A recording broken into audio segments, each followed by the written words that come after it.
Hallelujah. आइए प्रार्थना करते हैं। हमारे अच्छे पापा, हम आपको धन्यवाद देते हैं आज के इस दिन के लिए, इस सुंदर टाइम समय के लिए आपको हम दिल से धन्यवाद देते हैं। हमारे जीवन का सोर्स आप हैं परमेश्वर, और हम ये जानते हैं परमेश्वर, हम यहाँ अपनी काबिलियत से खड़े नहीं होते हैं। हम अपनी किसी भी चीज़ पर घमंड नहीं कर सकते कि मैं ये जानता हूँ या मैंने ये किया है या मैं कुछ हूँ। हम हमेशा आपकी ओर ताकते हैं, हमेशा आपकी ओर देखते हैं परमेश्वर, आपके प्यार की तरफ देखते हैं। आपका प्यार हमेशा हमें सप्लाई देता है, आपके ग्रेस की सप्लाई देता है परमेश्वर। हम आपको धन्यवाद देते हैं। आप हमारे बहुत अच्छे पापा हैं, हमेशा प्यार करने वाले, बेशुमार प्यार करने वाले पापा हैं। आपका प्यार कभी नहीं बदलता, आपका प्यार हमेशा एक जैसा रहता है, और हमें यही चीज़ हर दिन बोल्डनेस के साथ आगे बढ़ने के लिए इनकरेज करती है कि चाहे सारी दुनिया बदल जाए, पर आपका प्यार हमेशा एक जैसा बना रहता है। और हम सब यहाँ हैं परमेश्वर, आपके प्यार की महिमा करने के लिए, आपके प्यार के लिए, आपकी स्तुति करने के लिए, आपके प्रेमी नाम को हम ऊंचा उठाते हैं अपनी जिंदगी से, क्योंकि ये कोई ड्यूटी नहीं है, ये हमारा सौभाग्य है कि जो आज हमें सबसे ज़्यादा प्यार करता है और जिसका प्यार सबसे ज़्यादा मायने रखता है, वो हमारी तरफ है, वो हमारे लिए है, वो हमारी ओर है। और जब जब हम कमज़ोर होते हैं, आप हमें अपना और अधिक अपनी सप्लाई देते हैं। जब भी हम कमज़ोर होते हैं परमेश्वर, और हम अपनी निर्बलताओं में इसीलिए घमंड भी करते हैं। इसीलिए वचन में लिखा है, जो घमंड करे वो प्रभु में घमंड करे। इसीलिए हम सिर्फ आपकी ओर देखते हैं, आपको धन्यवाद देते हैं परमेश्वर, क्योंकि आपने इस जगत से कमज़ोरों को चुन लिया ताकि जो बलवान है वो शर्मिंदा हो। आपने इस जगत से मूर्खों को चुन लिया ताकि जो लोग अपने आप को ज्ञानवान, बुद्धिमान समझते हैं, वो शर्मिंदा हो। जिनकी गिनती दुनिया कुछ नहीं है में करती है कि ये तो कुछ भी नहीं है, आपने उन्हें चुन लिया ताकि आप अपनी महिमा उनके द्वारा दिखाएं। हम आपको धन्यवाद देते हैं यीशु, हम आपके नाम को यीशु पूरे दिल से महिमा देते हैं प्रभु। हम आपको धन्यवाद देते हैं यीशु। जितने लोग यहाँ हैं प्रभु, आप अपना अनुग्रहकारी हाथ इन सब पर बनाकर रखेंगे। जो लोग ऑनलाइन हमें देख रहे हैं, सुन रहे हैं, उन्हें आप ब्लेस करें, इनके अपनों को आप ब्लेस करें। जो लोग आने वाले हैं आप उन सबको भी ब्लेस करें प्रभु। और आज पूरा समय हम आपकी ग्लोरी को यहाँ मैनिफेस्ट होते देखेंगे। धन्यवाद देते हैं यीशु, धन्यवाद। हम सेलिब्रेट करते हैं यीशु, क्योंकि आप जिंदा प्रभु हैं, आप जीवित यीशु हैं, और प्रभु आप हमेशा हमारे साथ हैं और हमारे लिए हैं। आमेन, आमेन, आमेन, हालेलुया। धन्यवाद देते हैं यीशु, धन्यवाद देते हैं प्रभु, धन्यवाद देते हैं यीशु, धन्यवाद प्रभु, धन्यवाद यीशु। बलहीन का सहारा, पापियों का दोस्त है तू। बलहीन का सहारा, पापियों का दोस्त है तू। यीशु तू है कितना प्यारा, शब्द ना कैसे बताऊं। जय जय नाम यीशु का, गाऊं मैं सुबह शाम। जय जय नाम यीशु का, गाऊं मैं बलहीन का सहारा, पापियों का दोस्त है तू। यीशु तू है कितना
यीशु हम आपको धन्यवाद देते हैं प्रभु। धन्यवाद शांति देने वाले, सामर्थ देने वाले, चंगाई देने वाले, आनंद देने वाले यीशु। वचन में लिखा है प्रभु में आनंदित रहो, और मैं फिर कहता हूँ प्रभु में आनंदित रहो। हाँ यीशु, आपका वचन कहता है इस संसार में तो तुम्हें कलेश कलेश कलेश होता है, पर ढाढ़स बांधो क्योंकि मैंने इस संसार पर जय पानी है। धन्यवाद देते हैं यीशु, हम आप में आज मोर देन विक्टोरियस हैं, जयवंत से भी बढ़कर हैं, क्योंकि यीशु आपने इसे हमारे लिए पूरा कर दिया है। हालेलुया। यीशु का नाम ही काफी है, यीशु का नाम ही काफी है, यीशु का लहू काफी है, यीशु ने जो अपना आत्मा दिया वो काफी है, यीशु ने अपना जीवन दिया वो काफी है, यीशु ने अपने आप को पूरी तरह से हमारे लिए दे दिया, क्योंकि वो हमें प्यार करते हैं, अपने बिना शर्तों के अनकंडीशनल प्यार से प्यार करते हैं, इसीलिए उन्होंने अपने आप को दे दिया। हम यीशु नाम को धन्यवाद देते हैं। यीशु का नाम जीवन को टोटली ट्रांसफॉर्म कर देता है। जो यीशु की ओर देखता है फिर वो वैसा नहीं रहता। आमेन। वो कंप्लीट हो जाता है, होलनेस आ जाती है। और यीशु हम धन्यवाद देते हैं, सारे एफर्ट्स खत्म कर दिया आपने, सारी सेल्फ राइटियसनेस को खत्म कर दिया आपने यीशु। आज हम केवल धन्यवाद देते हैं आपकी भलाइयों के लिए। हमें भी बदल रहे हैं, हमारे चारों तरफ आप सब कुछ हम में से होकर बदल रहे हैं। हम आपको धन्यवाद देते हैं। हालेलुया। यीशु नाम मिला, यीशु नाम मिला, मेरा जीवन संवर गया। हाँ मेरा जीवन संवर गया। यीशु नाम मिला, यीशु नाम मिला, मेरा जीवन संवर गया। हाँ मेरा जीवन संवर गया।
यीशु ने कहा मैं पिता के पास जाता हूँ, क्योंकि मैं पिता के पास जाऊंगा तो वो सहायक तुम्हारे पास मैं भेजूंगा, वो सत्य का आत्मा तुम्हारे अंदर आएगा, और जब वो तुम्हारे अंदर आएगा तो वो तुम्हें सच्ची बातें सिखाएगा, वो तुम्हें मेरी बातों में से सिखाएगा। यीशु ने हमारे अंदर पवित्र आत्मा, अपना आत्मा जब भेजा, जब वो किसी के अंदर आ जाता है तो जिंदगी बदल जाती है, फिर जीवन वैसा नहीं रहता।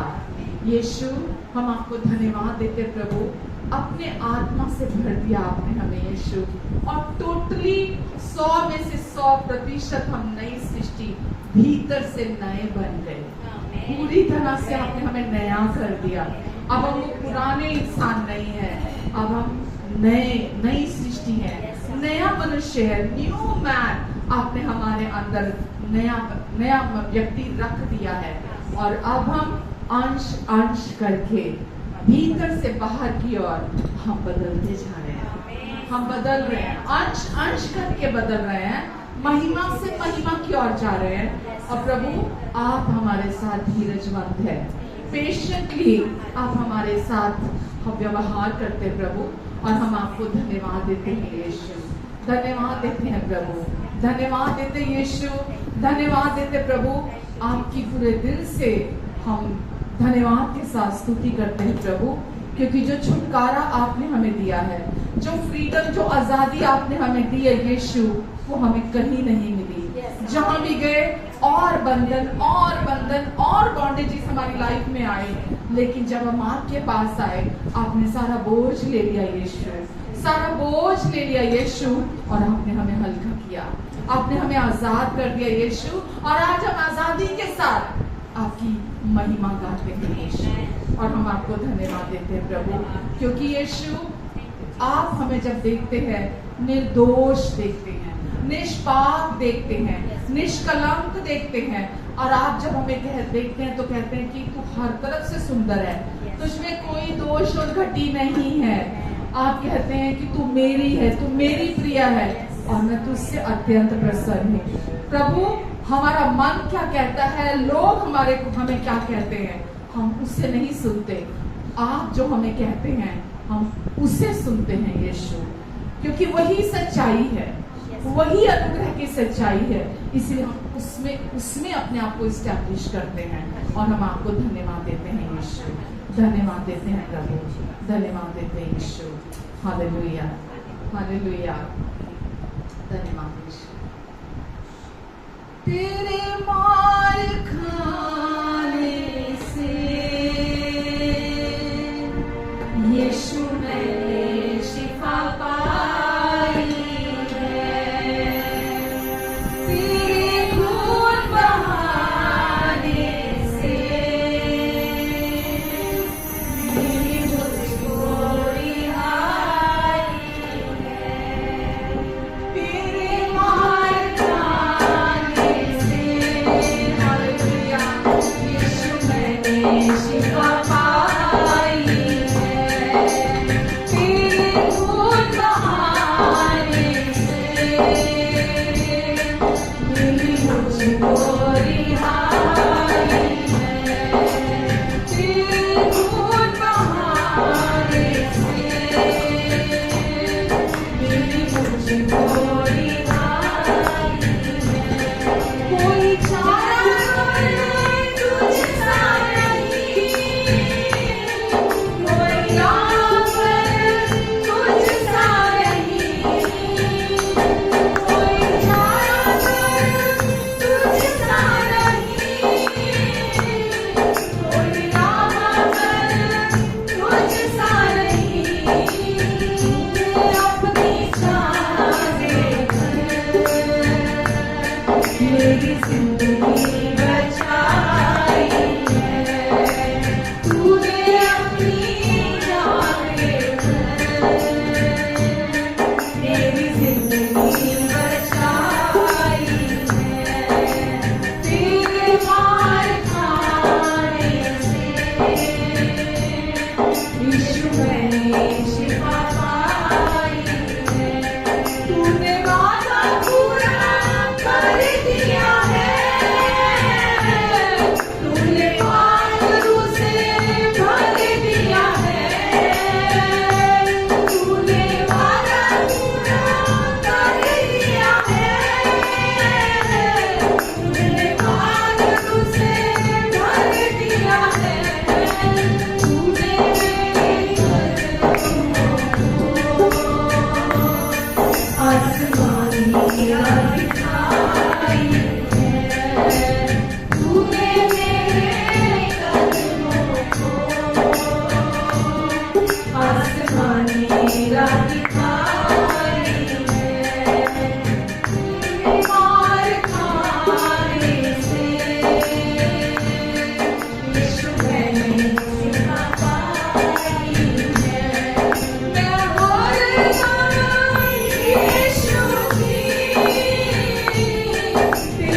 आमेन।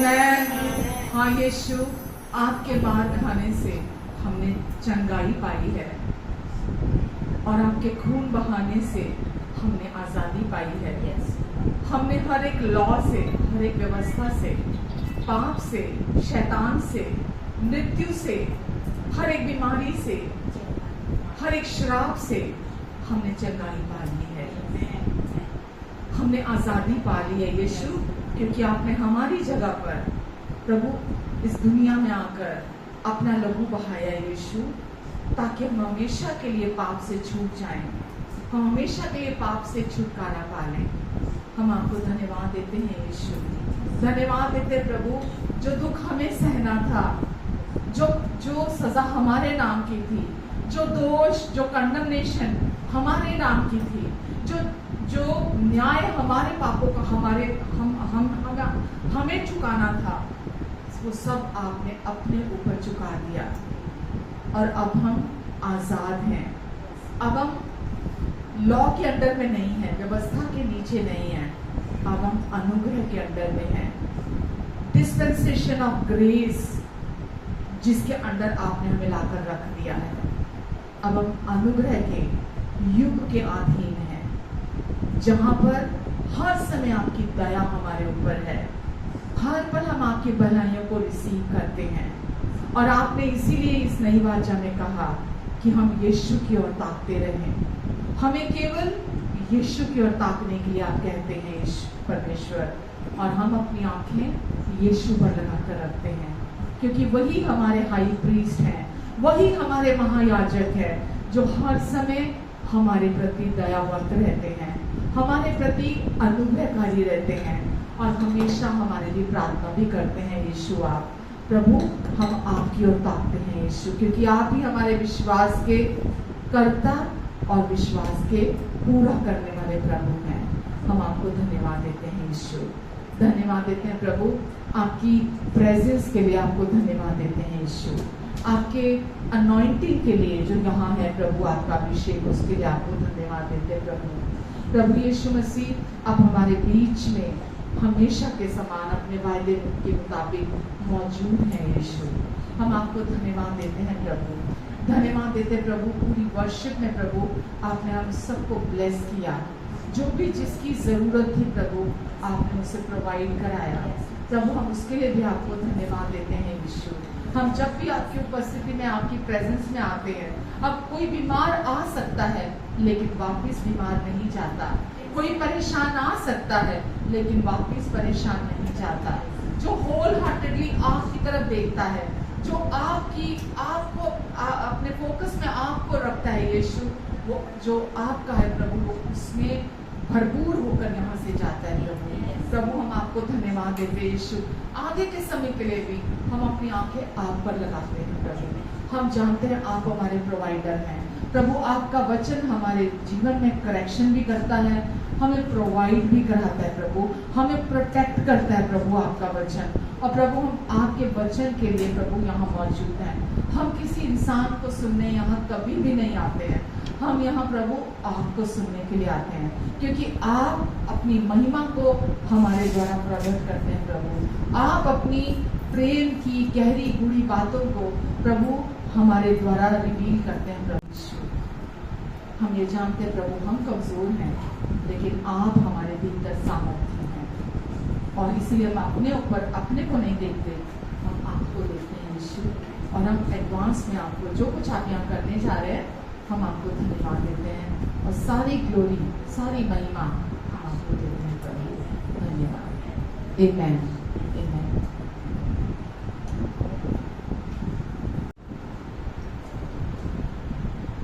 हालेलुया। कैसे हैं सब? खुश हैं बहुत? आमेन। सब परिवार में बच्चे, फैमिली सब ठीक है, अच्छे से हैं? तो आज हमारे बीच में शिल्पी है और परमेश्वर शिल्पी को लेके आते हैं, बच्चे आए हैं, शिल्पी आए हैं, ताकि शिल्पी के थ्रू परमेश्वर में एनकरेज कर सकते हैं। मैं तो कुछ भी परमेश्वर जो भी करते हैं उसके पीछे अपना उद्देश्य पूरा करते हैं। तो आज इनका यहाँ आना भी परमेश्वर यहाँ आपके जीवन में कुछ करना चाहते हैं। आमेन। तो कुछ 2 मिनट मैं लूँगी बात करने के लिए, इससे पहले कि शिल्पी को माइक पकड़ाऊँ मैं। तो जैसा कि हम सब जानते हैं कि अब हम मसीह में हैं, एक नई सृष्टि है, और ये सच्चाइयाँ, अनुग्रह की सच्चाइयाँ परमेश्वर हम पर रिवील करते हैं।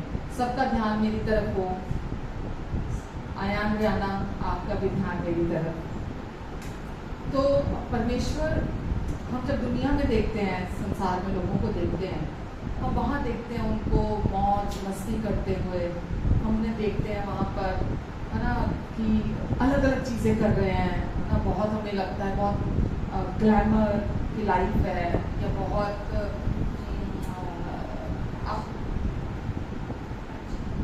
Attraction, yes right word is the attraction. तो दुनिया में बहुत अट्रैक्शन हमें दिखाई देती है, हम उनकी तरफ जाते हैं। हम क्यों जाते हैं उस तरफ? क्यों जाना चाहते हैं उस तरफ? जो चीज़ें हमें अट्रैक्ट कर रही हैं अपनी तरफ, क्या चीज़ अट्रैक्ट कर रही होती है हमें? जब हम दुनिया को देखते हैं वहाँ पर हमें क्या चीज़ ऐसी है जो लुभा रही होती है? हमें लगता है बड़े मज़े कर रहे हैं लोग, दुनिया बहुत मज़े कर रही है, वो जो कर रहे हैं उसमें बहुत मज़ा है, वो जो कुछ भी दुनिया के लोग कर रहे हैं, तभी तो लोग वहाँ जाते हैं। अगर पाप में मज़ा ना हो तो कोई करेगा क्या? पाप में मज़ा होता तभी तो कोई करता है ना उसको। इसीलिए दुनिया उस तरफ अट्रैक्ट होती है, बिकॉज जो कुछ भी वो कर रहे हैं ऐसा लगता है कि तो उम्र है ना करने की, हाँ ये तो हमारी एज है, इस एज में नहीं करेंगे तो कब करेंगे? संसार के लोगों को आपने सुना होगा, पहले बहुत बार सुना होगा, अरे भक्ति करनी है तो उम्र पड़ी है ना, कर लेंगे कभी भी भक्ति करनी होगी तो, ऐसे सुना है ना हमने। लेकिन यीशु में आने का मतलब ऐसा नहीं है कि उसमें हम ये बोलें कि अभी तो पहले संसारिक मजा हम ले लें, है ना, जो कि सब कुछ फेक है बाहर, चाहे वो आप शांति की बात कर लो, चाहे वो आनंद की बात कर लो, आप चाहे वो कुछ भी कह लो, जो भी चीज़ आपको अट्रैक्ट कर रही है वो सब कुछ नकली है। लेकिन अगर वो नकली है तो कुछ असली है, अगर नकली वर्ड यूज़ किया जा रहा है तो इसका मतलब वहाँ मज़ा है, लेकिन परमेश्वर में हमें आनंद की भरपूरी मिलती है। तो वो चीज़ें जो हमें लगता है कि नहीं ये तो अभी छोटी उम्र है, नहीं अभी तो हमें तो मज़ा लेना है ज़िंदगी का, नहीं हमें तो अभी नहीं, हमें मत बताओ परमेश्वर के बारे में, अभी हमें नहीं सुनना अभी परमेश्वर के बारे में, हमें बात मत करो, हमें बहुत सुनेंगे तो हम डीप में जाना पड़ेगा हमको, अगर हम सुनेंगे तो बहुत बार हम सुनना नहीं चाहते, हमें लगता है कि नहीं यार हमें तो ये वाली लाइफ को एंजॉय करना है। बट मैं हकीकत में मैं आपको बता रही हूँ ये चीज़ ना परमेश्वर कुछ दिनों से मेरे को अंदर डाल रहे थे, बहुत एक बीज के रूप में, पर मुझे नहीं पता किसको हेल्प करेगी ये चीज़। एक्चुअली में जिसको हम सोचते हैं कि वो चीज़ मज़ा देती है, वो कुछ भी नहीं है जो परमेश्वर हमें आनंद देते हैं। हमें ऐसा लगता है कि वो काम करने से फुलफिलमेंट आती है हमारे अंदर, है ना, हमें बड़ा अच्छा लगता है और हमें लगता है यार मैंने कुछ तो किया, है ना, ये चीज़ दुनिया कर रही है, अगर मैं नहीं करूँगा तो खालीपन लगेगा मेरे को ना, तो मुझे भी उस रेस में जाना है, वो जो दुनिया जिसमें दौड़ रही है ना, मुझे भी उसको करना है ताकि मैं अपने अंदर फुलफिलमेंट को पा सकूँ। बट वो भी शैतान उसको इमिटेट कर रहा है, जो ओरिजिनल है, जो परमेश्वर का है। कुछ भी वहाँ रियल नहीं है जो हम सोचते हैं, चाहे वो फुलफिलमेंट की कह लो, कंटेंटमेंट कह लो, आप उसको जो मज़ेबाजी जिसको बोलते हैं वो कह लो, आप एनीथिंग यू नेम इट, जो भी आपको लगता है, परमेश्वर आपको उससे कई गुना बढ़कर, क्योंकि वो ओरिजिनल है जो परमेश्वर का है, वो उससे कई गुना बढ़कर आपको अंदर से, लोग सोचते हैं मैं बाहर की चीज़ें प्राप्त करके अपने अंदर इन चीज़ों को भर लूँगा, बाहर की चीज़ें प्राप्त करके आप अपने आप को अंदर से भर नहीं सकते हो। जितना भरने की कोशिश करोगे उतना खालीपन अंदर और आएगा, और जितना गलत काम करते हैं उतना गिल्ट और कंडमनेशन में हम जाते हैं, दूसरी चीज़ें करते हैं।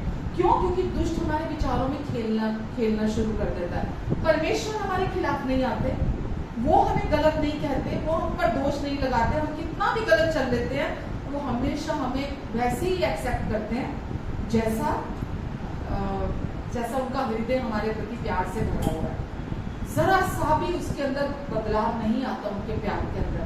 अगर हम गलत भी चलते हैं, हम पाप में लिप्त होकर भी जिंदगी जीते हैं, परमेश्वर का प्यार कभी नहीं बदलता। क्या फर्क आता है?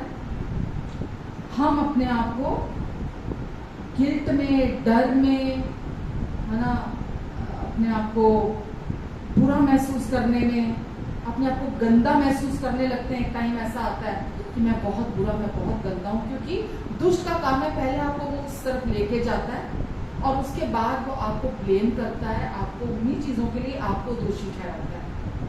पर परमेश्वर नहीं चाहते हम किसी तरह से भी गिल्ट, कंडमनेशन में, हम शर्मिंदगी में जिंदगी को जिए। इसीलिए वो क्या कहते हैं कि मेरे पास आओ। हमेशा बोलते हैं मैं तुम्हें शांति दूंगा, मैं तुम्हें रेस्ट दूंगा, अंदर से विश्राम दूंगा अंदर से। संसार में अगर आप इन्वॉल्व नहीं हो रहे हैं ना, संसार की चीजों में, तो कुछ खो नहीं रहे हैं आप। परमेश्वर आपको उससे कई गुना बढ़कर देते हैं, कई गुना बढ़कर ब्लेसिंग मिलती है आपको जब आप परमेश्वर के पास आते हैं। तो ये नुकसान का वो नहीं है कि अगर हम ये सोचे अरे यार दुनिया के लोग इतने मजे कर रहे हैं, नाइट लाइफ देखो उनकी, है ना, क्या मौज मस्तियां कर रहे हैं, कोई फिक्र नहीं है उनको, वो भी तो अच्छी सी जिंदगी जी रहे हैं। हमें बाहर से लग रहा होता है वो अच्छी जिंदगी जी रहे हैं, लेकिन आप अगर उनके जीवन को करीब से देखें और जानते हो गए अगर आप उनकी लाइफ को, तो अंदर खोखलापन है, अंदर खालीपन है, और अभी नहीं लग रहा आपको, है ना, लेकिन आपको नहीं पता कि उनका फ्यूचर में उनकी लाइफ कैसे होने जा रही है। आज हो सकता है आपको सब कुछ अच्छा लग रहा है, लेकिन फ्यूचर कैसा होगा आप नहीं कह सकते। लेकिन जब आप परमेश्वर के पास आते हैं तो आपका आज भी सिक्योर है, आपका फ्यूचर भी सिक्योर है, आज भी फुलफिलमेंट है आपके अंदर, और वो कभी नहीं जाएगी। जब जैसे ही आपके अंदर परमेश्वर का आत्मा आ जाता है, आपके अंदर फुलफिलमेंट आ जाती है। आप डर कर उसको एक्सेप्ट नहीं करना चाहते, आपको लगता है कि नहीं नहीं मुझे नहीं चाहिए, क्योंकि बड़ा मेरे ऊपर जिम्मेवारियां आ जाएंगी कि मुझे कुछ करना पड़ेगा। पर परमेश्वर चाहते हैं हम इस सच्चाई को जानें। और जो सबसे बड़ी बात, मेन बात जो हमेशा मैं बोलती हूँ, क्या सिखाती हूँ मैं हमेशा? धार्मिकता के बारे में, राइचियसनेस के बारे में, कि जब परमेश्वर आपको देखते हैं तो वो क्या देखते हैं आपको? हमेशा हमेशा आपको अपना धर्मी बेटा और धर्मी बेटी की तरह देखते हैं। हमारा बाहरी बिहेवियर, हमारा बर्ताव है, परमेश्वर नहीं चाहते हम उस पर अपना फोकस बनाकर रखें। देखो वचन कहता है आत्मा के अनुसार चलो। एक बात कह के खत्म करूंगी, आत्मा के अनुसार चलो वचन कहता है। अगर आप अपने आप को, अपने व्यवहार को, अपने शरीर को देखते रहेंगे, बर्ताव को देखते रहेंगे, आप आत्मा के अनुसार कभी नहीं चल पाएंगे।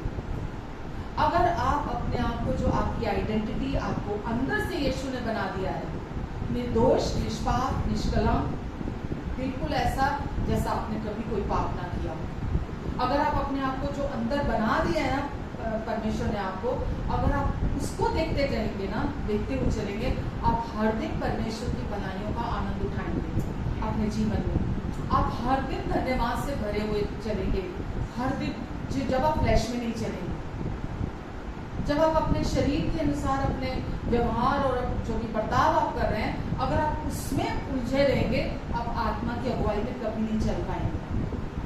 तो अगर आप आत्मा की लीडिंग में चलना चाहते हैं तो आपको क्या करने की जरूरत है? अपने व्यवहार और बर्ताव को फोकस नहीं करना।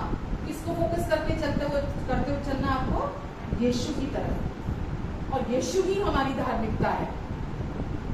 आमेन। यीशु ही हमारा विश्वास है। ये जो कुछ आपको चाहिए वो यीशु है। यीशु में ही हम पूरे होते हैं, यीशु में ही फुलफिलमेंट आती है, यीशु ही हमारी चंगाई है, यीशु ही हमारी शांति है, यीशु में हमारा आनंद पूरा होता है। जो कुछ है वो हमें यीशु में मिलता है। तो फ्लैश में नहीं चलना। अगर जब आप फ्लैश में चलते हो तो अपने आप को वापस व्यवस्था के अधीन लेकर आते हो, और व्यवस्था के अधीन होना आपके जीवन में बंधनों को लेकर आता है, आजादी को लेकर नहीं आता। तो जब भी गलती होती है आपसे, जब भी कोई आपके व्यवहार, आपका बर्ताव नहीं गलत होता है, तो भी कहाँ फोकस करना है आपको? यीशु की तरफ। जो पहचान उन्होंने आपको दी थी, धार्मिकता, जो कि आपकी आइडेंटिटी है, आपको उसको अपना सारा फोकस वापस उस पर लेकर आना है कि यीशु में होकर मैं परमेश्वर की धार्मिकता, परमेश्वर मुझसे नाराज नहीं है, परमेश्वर भी मुझे जज नहीं कर रहे हैं, परमेश्वर मुझे बुरा नहीं कह रहे हैं, मैं जो हूँ आज मैं परमेश्वर मुझे देखते हैं, आत्मा में जो मैं हूँ मुझे वो देखते हैं, ना कि जो मैं शरीर में हूँ। तो परमेश्वर आपके अगेंस्ट नहीं होते, ना परमेश्वर आपकी ब्लेसिंग्स को रोक रहे हैं।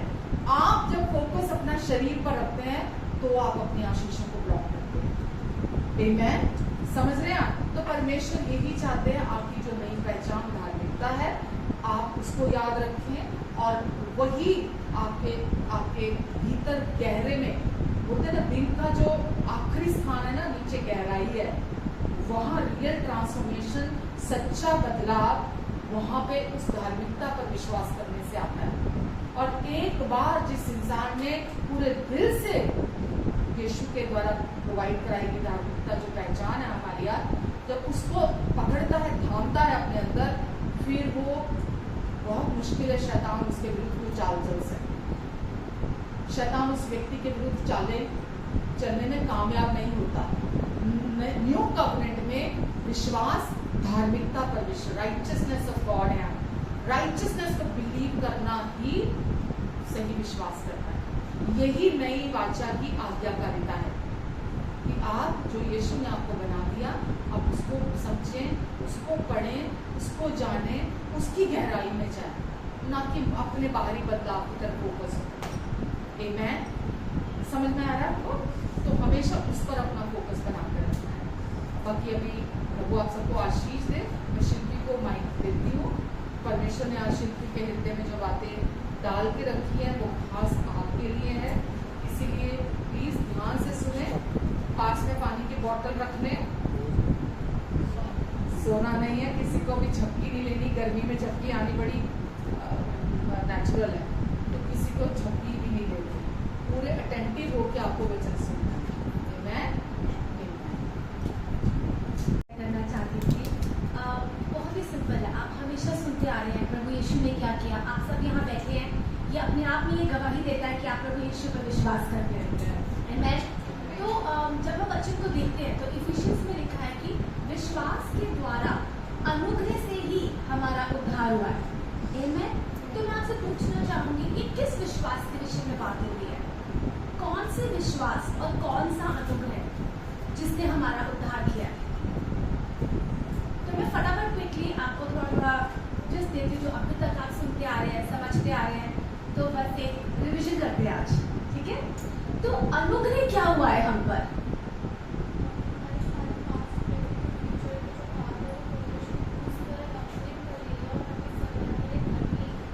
ठहरा दिया। आमेन, हालेलुया। तो अगर मैं एक शब्द में कहूँ, बिल्कुल सही है जैसा उन्होंने बोला कि अनुग्रह क्या हुआ है। अनुग्रह हम पर यीशु का पूरा हुआ जो कार्य है, जो यीशु ने क्रूस पर कार्य पूरा किया हमारे लिए, वो हमारे पे अनुग्रह हुआ है, ठीक है? मगर हुआ तो वो पूरे मनुष्य जाति के लिए है, बट सबने उद्धार नहीं पाया। आमेन। उद्धार कौन पाता है? जो विश्वास से उस चीज को एक्सेस करे, जो विश्वास करे कि हाँ वो उद्धार का कार्य मेरे लिए हुआ है। आमेन। तो कौन से विश्वास की बात हो रही है? उस विश्वास पर जो प्रभु यीशु पर विश्वास, किस पर? प्रभु यीशु पर विश्वास के, उस विश्वास के द्वारा, हालेलुया, उस विश्वास के द्वारा हमारा उद्धार हुआ है। आमेन। तो अब जब उद्धार हुआ है तो उद्धार से क्या समझते हैं हम? एक तो हुआ हमेशा का जीवन, बट इस संसार में भी तो कुछ हुआ है ना हमारे साथ, है ना? हम स्पिरिचुअली तो हमेशा के लिए जिएंगे, है ना? हम कभी भी, जैसे लोग अक्सर बोलते हैं जब किसी की मृत्यु हो जाती है ना, तो कोई बोलता है कि ना आई लॉस्ट हिम, ना तो I lost my so and so on that day. हम नहीं बोल सकते ये बात, क्योंकि हमने नहीं लॉस्ट किया, हमें पता है वो कहाँ है। आमेन। क्योंकि हमारे पास हमेशा का जीवन है, ये बात हम जानते हैं। हालेलुया। तो हम आशाहीन लोगों में से नहीं है, क्योंकि हम पर ये प्रकट हो चुका है कि हमारा उद्धार हो चुका है। उद्धार का मतलब हमेशा का जीवन, और उद्धार का मतलब इस संसार में जब आप और मैं चल रहे हैं, वो तो बात की आपको मिल गई कॉन्फर्मेशन कि आपके साथ क्या हुआ है। पर यहाँ क्या हुआ है? जैसे अभी बात कर रहे थे कि आप धर्मी ठहरा दिए गए हैं। आमेन। मैं थोड़ा सा इस पे जानना चाहूंगी कि इस बात से हम क्या समझते हैं कि जब हम कहते हैं हम धर्मी ठहरा दिए गए हैं। धर्मी का मतलब होता है, धर्मी का ये मतलब तो नहीं होता है कि मैं सही हूँ अपनी नजरों में। अब परमेश्वर मुझे प्यार करते हैं, अब परमेश्वर मुझसे नाराज नहीं है, अब परमेश्वर मुझसे कभी गुस्सा नहीं होगा, तो मैं जो करूंगी एक्सेप्टेबल है। क्या ये मतलब है धर्मी का? धर्मी का ये बिल्कुल मतलब नहीं है कि आप अपनी नजरों में अब सही ठहरा दिए गए हैं। नहीं, धर्मी का मतलब है परमेश्वर की नजरों में अब आप धर्मी ठहरा दिए गए हैं। आमेन। देखिए, क्रूस की वजह से आज आप धर्मी हैं। परमेश्वर को क्रूस की कोई आवश्यकता नहीं थी आपको प्रेम करने के लिए। परमेश्वर हमेशा से ही आपसे प्रेम कर रहे थे। तभी वचन में लिखा है कि परमेश्वर ने जगत से इतना प्रेम किया, मतलब पहले से ही कर रहे थे, है ना? यीशु के बाद नहीं करना शुरू किया आपसे प्रेम। परमेश्वर ने जगत से इतना प्रेम किया कि अपना एक लौता पुत्र दे दिया। तो मैं आपसे क्या कहना चाह रही हूँ कि परमेश्वर को आपसे प्रेम करने के लिए क्रूस की आवश्यकता नहीं थी। वहां से प्रेम की सप्लाई हमेशा से ही थी आपके लिए। हालेलुया। प्रॉब्लम ये थी कि मनुष्य की वहां पर अप्रोच नहीं हो रही थी। मनुष्य वहां तक नहीं जा पा रहा था, मनुष्य सीधी बात नहीं कर पा रहा था परमेश्वर से। परमेश्वर ने क्रूस का कार्य करा ही इसीलिए ताकि मनुष्य परमेश्वर तक आ सके। आमेन। जैसे हमने अभी सीखा, और मनुष्य कैसे आएगा परमेश्वर के पास? क्योंकि मनुष्य अपने आप में ही, अपने एफर्ट में ही लगा हुआ था कि शायद मैं प्रसन्न कर दूं परमेश्वर को, शायद मैं ऐसे कर दूं। परमेश्वर ने वो जो वन वे ट्रैफिक था ना, जो परमेश्वर की तरफ से हम तक था, जो प्रेम बह रहा था, परमेश्वर ने वो बांध खोल दिया क्रूस के द्वारा, और हमारे साथ हमें अलाउ किया कि हम परमेश्वर के साथ एक हो जाएंगे। आमेन। परमेश्वर ने तो ये सॉल्यूशन दे दिया। अब आती है बारी हमारी, हम पर है कि हम चुनाव करें या ना करें। हालेलुया। हम ये नहीं कह सकते कि क्रूस, क्योंकि यीशु मसीह ने सब कुछ क्रूस पे पूरा करा तो अब सब मेरे जीवन में हो गया, बस खत्म। नहीं, ऐसे नहीं होगा पूरा। ऐसे हो रहा होता तो बाकी लोगों की लाइफ में भी हो रहा होता। हर एक आशीष आपके जीवन में, जैसे मैंने शुरुआत करी थी कि विश्वास के द्वारा अनुग्रह से, अनुग्रह का कार्य हो गया। अब आपके विश्वास की भी तो बारी है। आपके विश्वास से मेरा मतलब है कोई कार्य नहीं है, आपका एक ही कार्य है कि आप चुने उस अनुग्रह को रिसीव करने के लिए। हालेलुया। क्या मैं समझा पा रही हूँ? तो धार्मिकता क्या है? परमेश्वर ने अपनी नजर में अब आपकी गलतियों के प्रति माफी, तो परमेश्वर आपको देख ही नहीं रहे हैं आपकी गलतियों के साथ, ठीक है? परमेश्वर किसी पाप के साथ आपको नहीं देख, ये सत्य है। मगर आप क्या करते हैं उसके साथ? धार्मिकता, धर्मी जन का क्या मतलब है? जब परमेश्वर कहते हैं मैंने सारे टैग्स हटा दिए, अब मैं तुझे यीशु के लहू में धो के पाक साफ देखता हूँ, मतलब अब फिर क्या बदलना चाहिए मेरी लाइफ में से? देखिए, हम इस संसार में रहते हैं, हम रोज की स्ट्रगल्स में भी रहते हैं, ठीक है? हमारे जीवन में चुनाव भी आते हैं, हमारे जीवन में स्ट्रगल्स भी आते हैं, मतलब सिचुएशंस भी आती है जिसको हमें जीतना पड़ता है। तो वो सिचुएशन में धार्मिकता कैसे कार्य करती है? क्योंकि परमेश्वर ने हमें धर्मी ठहरा दिया है। इसका मतलब पता है क्या है? जब हम धर्मी नहीं थे तो शैतान का हर तीर हम पर सफल था, चाहे वो बीमारी का था, गरीबी का था, मेंटल टॉर्चर का था, मेंटल ब्रेकडाउन का था, चाहे आपके रिश्तों के विषय में था। हर रीति में उसका हथियार हम पर सफल था, क्योंकि हम बिना अस्त्र शस्त्र के खड़े थे, हमें पता ही नहीं था हम कौन है, ठीक है? वो जैसे हमें चलाता था हम चलते थे। हालेलुया। अब क्योंकि प्रभु यीशु के पूरे हुए कार्य के बाद सत्य का आत्मा हम पर आ चुका है, जो सत्य हम पर उजागर करता है। हालेलुया। प्रभु यीशु ने कहा मैं चाहता हूँ और सत्य की आत्मा तुम पर आएगी जो तुम्हें सत्य के प्रति लीड करेगी। आमेन। इसका मतलब जब तक प्रभु यीशु यहाँ थे पूरा सत्य नहीं बता रहा था, है ना? और वो किस सत्य के विषय में बात कर रहे थे? हमारी धार्मिकता के प्रति। हालेलुया। क्या मैं सही समझा पा रही हूँ? हम सही चल पा रहे हैं? तो परमेश्वर, क्योंकि हम शैतान के हर तीर के आगे घायल हो रहे थे, प्रभु यीशु ने अपने पुत्र को भेजा, ठीक है? हर एक का दाम चुकाया और हमें धार्मिकता दी। धार्मिकता का मतलब हमें एक ऐसा ब्रेस्टप्लेट, हमें एक ऐसी जिनप पहना दी कि अब क्योंकि मैंने जिनप पहनी, शैतान का हर तीर मेरी तरफ आएगा बट असफल ठहरेगा। आप आपने देखा लिखा है वचन में कि अब तुम stand firm and wear the breastplate of righteousness. वचन में लिखा है धार्मिकता की झिलक पहन लो। हालेलुया। पहले जो हम निहत्थे खड़े थे, है ना, प्रभु यीशु ने परमेश्वर ने देखा कि हम उसकी वजह से घायल होकर अपने लाइफ में ढंग से नहीं जी पा रहे, हर बीमारी के नीचे आ रहे, हर श्राप के नीचे आ रहे। उन्होंने ऐसा जीवन नहीं सोचा था हमारे लिए। हालेलुया। उन्होंने हमारे लिए उकाब के समान जीवन सोचा था कि हम वैसे जीवन को जिए। हम मनुष्य ऐसा जीवन नहीं जी रहा था। प्रभु यीशु के बाद परमेश्वर ने वो सब कुछ ले लिया, हमें स्वर्ग खोल दिया और हमें स्वर्ग के नीचे खड़ा कर दिया कि हर एक आशीष मेरे संतान पर उतरने पाए। आमीन। और हमें धर्मी ठहराया। धर्मी का मतलब कि जैसे ही मैं धर्मी हूँ, मुझे एक ब्रेस्टप्लेट बना दी कि अब शैतान का कोई भी तीर तुझ पर सफल ना होगा। हम बोलते हैं अब जो मैं नई सृष्टि हूँ, है ना, लिखा है कि आप अपनी धार्मिकता को पहन लो। पहनते कैसे? इस नई मनुष्य तत्व को, इस धार्मिकता को पहना कैसे जाता है? लिखा है ना, क्योंकि अगर लिखा है कि अपनी धार्मिकता को पहन लो, इसका मतलब पहनने लायक कुछ है तो बोला जा रहा है कि पहन लो, है ना? आप समझ पा रहे हैं? धार्मिकता को कैसे पहना जाता है? अपने मुंह के कन्फेशंस के द्वारा।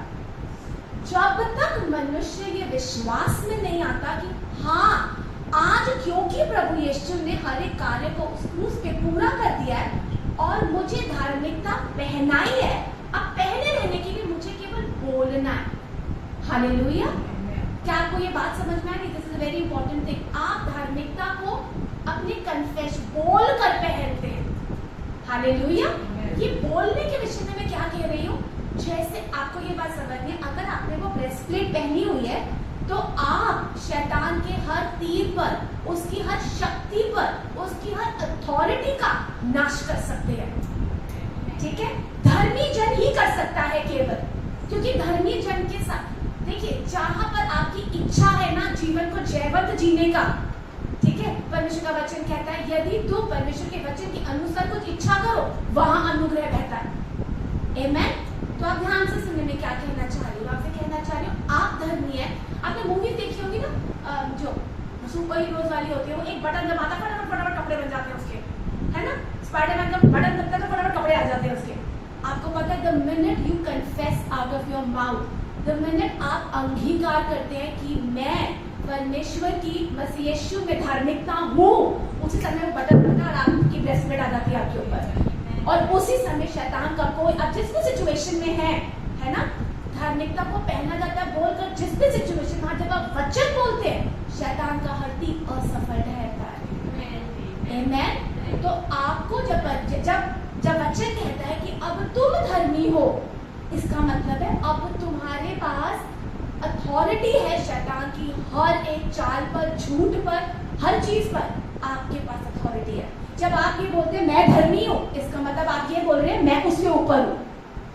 आमेन। तो जब सिचुएशंस में आप बोलते हैं कि मैं प्रभु यीशु की धार्मिकता हूँ, है ना, क्योंकि अब जो यीशु की धार्मिकता है वो आपकी धार्मिकता है, समझ पा रहे हैं?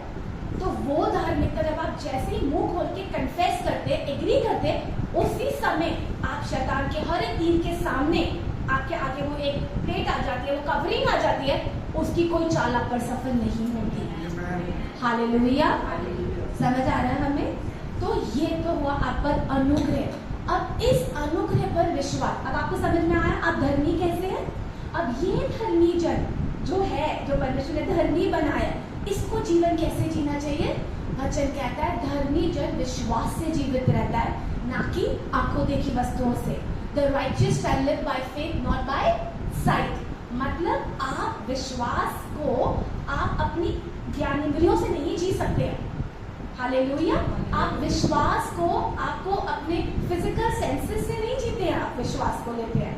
हालेलुया। विश्वास में कैसे चलते हैं? वचन बोलता है, वचन क्या कहता है विश्वास के प्रति? विश्वास कैसे आता है? सुनने से। और क्या सुनने से? मसीह के वचन को। क्या एक ही बार सुनने से काफी है वचन? सुनते रहने से। आमेन। अगर हम ये बोले हाँ मेरे को पता है प्रभु यीशु के बारे में, हाँ मैं जानती हूँ परमेश्वर हमें प्यार करते हैं, हाँ मेरे को पता है कि ना परमेश्वर मुझसे कभी नाराज नहीं होंगे, मैं जो भी बोलूंगी वो करेंगे, कुछ भी करेंगे? कुछ भी नहीं करेंगे, जो वचन के अनुसार आप कहेंगे वो करेंगे, कुछ भी नहीं करेंगे परमेश्वर।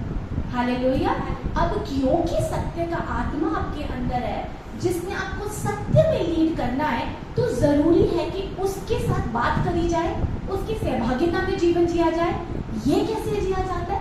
जब तक आप वचन को नहीं पढ़ रहे हैं, समझ रहे हैं या सुन रहे हैं, आपको पवित्र आत्मा की आवाज सुनकर भी सुनाई नहीं देगी, क्योंकि पवित्र आत्मा वचन के द्वारा ही आपसे बात करेगा। आमेन। बहुत बार लोग बोलते हैं मेरा मन नहीं करता पढ़ने का, या मैं ना पढ़ना चाहती हूँ बट मन नहीं होता यार, मैं जब पढ़ती हूँ मुझे नींद आ जाती है, मुझे नींद आ जाती है, मेरे को मन ही नहीं करता पढ़ने का। तो वचन में आपको मन के विरोधी तो चलना है अपने, और इस मन में ही तो वचन को बसाना है। तो फिर मन की कैसे चलाई चल सकते हैं हम? हालेलुया। कोई भी ग्रोथ, कोई भी जब आप बढ़ोतरी कर रहे होते हैं, कंफर्ट जोन में नहीं हो रही होती है, आपको चुनाव करना पड़ता है। हालेलुया। अब पतला होना है तो चुनाव करना पड़ेगा सही चीजें खाने का। हालेलुया। अगर हमें खूबसूरत रहना है, या किसी फॉर अ फीमेल, उसे चुनाव करना पड़ेगा कि वो अपने मुंह में क्या रखे, कैसा ध्यान रखे। ध्यान तो रखना ही पड़ेगा, कंफर्ट जोन से नहीं होता कि मैं बैठी हूँ अब यीशु ने पूरा कर दिया हो जाएगा सब, अपने आप कुछ नहीं होगा।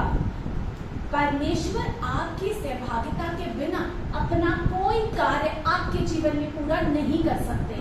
या अगर तो मैं ऐसा कहूँ, परमेश्वर आपकी रजामंदी के बिना जो परमेश्वर के प्रॉमिस की हुई आशीषें हैं आपके जीवन में मैनिफेस्ट नहीं करा सकते, हो ही नहीं सकती, क्योंकि आपको राजीनामे में आना पड़ेगा, मुंह खोलना पड़ेगा, क्योंकि जो विश्वास करता है वो बोलता है। हालेलुया।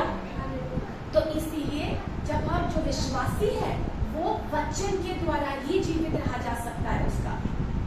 हालेलुया। विश्वास के द्वारा जीवित रहने का मतलब है विश्वास किस पर? वचन पर। आमेन। धर्मी जन विश्वास से जीवित रहता है, किस पर विश्वास? वचन पर। हम हर बार ये नहीं कह सकते हाँ यीशु ने पूरा किया बस ठीक है, उसके बाद हम पड़े रहे सारा दिन अपने बेड पर ख्याली पुलाव में पड़े रहे हम, ऐसे कुछ काम नहीं बदलेगा। हमारी लाइफ जैसी लाइफ है वैसी की वैसी रहेगी, उससे खराब भी हो सकती है। आमेन। अगर आप चाहते हैं आपकी लाइफ जैसा परमेश्वर का वचन प्रॉमिस करता है कि ऊंची उड़ानों पे रखें, आप सबसे ऊपर है, आप जैवल से बढ़कर हैं, वो केवल तभी होगा जब आप वचन को प्राथमिकता देंगे। आपको मालूम है आप वचन के क्षेत्र में, विश्वास के क्षेत्र में कार्य कैसे करते हैं? जब आप विश्वास करते हैं लिखी हुई बात पर। आमेन। प्रभु यीशु ने भी जब शैतान का सामना किया तो उन्हें लिखे हुए वचन से सामना किया। आमेन। तो जब प्रभु यीशु को सामना करना पड़ा वचन के द्वारा, तो आप और मुझे भी वही करना पड़ेगा। आप और मैं चुप करके नहीं बैठे रह सकते कि चलो हो जाएगा अपने आप। आप समझ रहे? क्योंकि मैं धर्मी हूं तो सब ठीक हो जाएगा, नहीं, क्योंकि मैं धर्मी हूं तो मुझे अपने पोजीशन में आना पड़ेगा। देखिए, धार्मिकता एक पोजीशन है जो परमेश्वर ने अपने सामने आपको खड़े होने का अधिकार दे दिया। धार्मिकता एक नेचर भी है, परमेश्वर धर्मी है ना, वो एक नेचर भी है कि जब जब परमेश्वर ने नींद देखी तब तक परमेश्वर का दिल अपना क्या बोलूं दया से भरा और परमेश्वर ने उसको पूरा करना चाहा उस जरूरत को। तो धार्मिकता एक नेचर भी है। इसको पहनने के लिए पहले वचन को सुनना पड़ेगा, उसके विषय पता होना पड़ेगा, बोलना पड़ेगा, तो कार्यशील होता है। आमेन। इस संसार में हर वचन वॉइस एक्टिवेटेड है। अगर आप अपना मुंह नहीं खोलेंगे, कुछ आप कितने भी धर्मी परमेश्वर ने आपको ठहरा दी, आपके जीवन में कोई धार्मिकता प्रकट नहीं होगी। जैसे अभी बोला था ना कि परमेश्वर अगर कुछ भी हम करें, हम परमेश्वर के प्रेम को अपने प्रति नहीं बदल सकते। अभी हम यही बात कर रहे थे ना, ये सच है। आप कुछ भी कर लो, परमेश्वर के प्रेम को नहीं बदल सकते। हाँ कि ना? बोलो। नहीं बदल सकते हम परमेश्वर के प्रेम को। हम पता है क्या करते हैं? हम जानबूझकर जब गलतियां करते हैं, कोई नहीं परमेश्वर साथ देख लेंगे, कर लेंगे, ठीक है कोई बात नहीं, ठीक है कर लेते हैं ना यार, कर लेते हैं। आप अपने आप को कठोर कठोर कठोर बनाना शुरू कर देते हैं। फिर जब समय आता है आपको वचन पढ़ के भी समझ नहीं आता, आपको कहते नहीं ये काम नहीं करेगा, आप अपने विश्वास को जीरो कर रहे होते हैं। और बिना विश्वास आप परमेश्वर की कोई आशीष को अपने जीवन में अनलॉक नहीं कर पाते, क्योंकि विश्वास ही वो चाबी है। विश्वास का क्या मतलब? अगर आप ये विश्वास करते हैं कि प्रभु यीशु मुझे प्यार करते हैं, परमेश्वर मुझे प्यार करते हैं, है ना? जैसे आप धर्मी है, धर्मी वही होता है जो ये बात समझ लेता है कि परमेश्वर मेरे पिता है, अब मुझे डरने कोई आवश्यकता नहीं है परमेश्वर से। हालेलुया। शैतान की हर एक युक्ति और चाल का सामना मैं कर सकती हूँ क्योंकि मैं अधर्मी हूँ। जो धर्मी होती है ना उसके पीछे स्वर्गीय सेना खड़ी होती है उसे बैक करने के लिए, मगर वो तभी होगी जब आप कॉन्शियस होते हैं अपनी धार्मिकता के प्रति। हम समझ पा रहे हैं?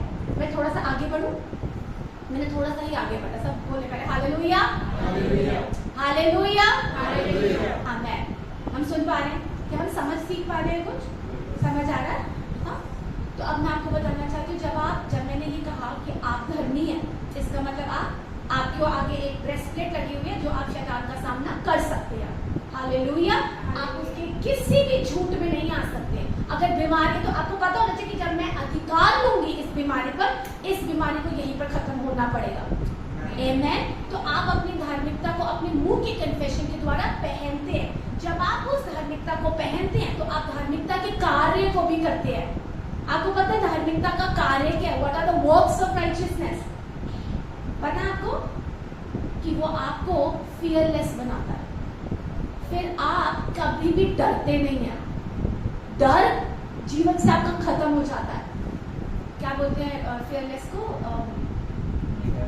निडर। आप हर रीति से निडर हो जाते हैं। आपकी जो प्रार्थनाएं होती है वो निडरता के साथ होती है। आप एक फियरलेस प्रेयर कर सकते हैं। आपका देना बिना डर के होता है। हालेलुया। आपका वचन पर when you act on the word, जब आप वचन के अनुसार कार्य करते हैं बिना डर के करते हैं। आप ये नहीं करते मैंने आज के अंक 2 पता नहीं क्या हो जाएगा। आप बिल्कुल भी भयभीत नहीं होते हैं, बिल्कुल निडर हो जाते हैं। ये कार्य है धार्मिकता का, निडरता। निडरता मतलब वो नहीं कि आप लोगों का सामना करें, बदतमीजी करें, वो निडरता की बात नहीं कर रही। अपनी कृति में आप निडर है। आपको पता है शैतान का, अगर आपको दिख रही है बीमारी, आपको पता है कि मैंने कमांड किया, इसको जाना पड़ेगा और इसका कोई भी जो ये बीमारी अपनी डोमिनियन मेरी लाइफ में करना चाहती पूरा नहीं हो सकता, ये मेरा नाश नहीं कर सकती है। वो निडरता तभी आती है जब आपको पता होता है कि आप धर्मी है। हालेलुया। तो धार्मिकता को पहना जाता है क्या बोलकर? वचन बोलकर कि आप धर्मी है। और जब भी सिचुएशन है वहां वचन बोलना पड़ता है। अपने आप चीजें नहीं सॉर्ट होती। हालेलुया। अगर कोई रिलेशनशिप में प्रॉब्लम है, मुंह खोल के बोलना पड़ता है कि परमेश्वर मैं इस रिश्ते में प्रेम को बोलती हूँ मसीह यीशु के नाम से। हालेलुया। अगर कोई बीमार है तो बोलना पड़ता है प्रभु यीशु के कोड़े खाने से मैं चंगी हो चुकी हूँ। आमेन। अगर कहीं पर किसी को अपॉर्चुनिटी चाहिए, कोई फाइनेंशियल ब्रेक थ्रू चाहिए, आपको बोलना पड़ता है कि आई call for that job in my life in Jesus name, तो वो चल कर आएगी आप तक। आप सिर्फ बैठे नहीं मैं धर्मी हूँ तो सब कुछ अपने आप हो जाएगा, नहीं होगा। हालेलुया। हम समझ पा रहे हैं? आपका भी कोई एक्टिव रोल है मसीहत में। हम सिर्फ ये नहीं बोल सकते कि परमेश्वर अनुग्रह बातें मैं धर्मी, मतलब ऐसे नहीं होता। धर्मी जन विश्वास से धर्मी बनाए, विश्वास बोलता है। आमेन। तो विश्वास के क्षेत्र में हम कैसे जीते? लिखी हुई बात पर विश्वास कर कर। आमेन। और लिखी हुई बातें क्या है? आपका वचन जो परमेश्वर ने आपको दिया है, ताकि आपका मन आपके जीवन में प्रधान ना हो। मेरा मन नहीं कर रहा, मेरा मन करेगा तो वचन पढ़ूंगी, मेरा मन करेगा तो मैं प्रार्थना करूंगी। आप अपने मन से नहीं कर सकते हैं, आपको चुनना पड़ता है, चुनाव करना पड़ता है। आमेन। हम बिना चुनाव किए तो हमने अपना सैल्वेशन भी नहीं प्राप्त किया, हमने चुना है ना। कि क्या ऐसा नहीं बोलूंगी मैं, ये सच है कि प्रभु यीशु ने हमें चुना, बट आपने एग्रीमेंट में तो आप आए ना, तो वहां भी आपको चुनना पड़ा है। ये तो कोई एफर्ट नहीं है ना। अब मैं खाना बना के आपके सामने रख दूं और आप चुने उस दिवाले को मुंह में डालना, ये तो कोई एफर्ट नहीं ना। एफर्ट तो पकाने का था, सही है। तो अब प्रभु यीशु ने सारा कार्य पूरा करके आपके सामने रख दिया।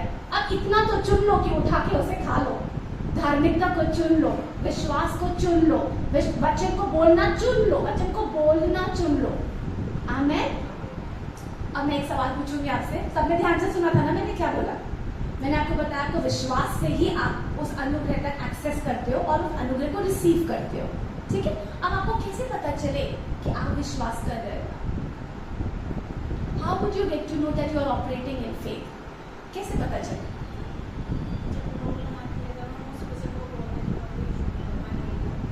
बिल्कुल सही। आमेन, आमेन। सही है।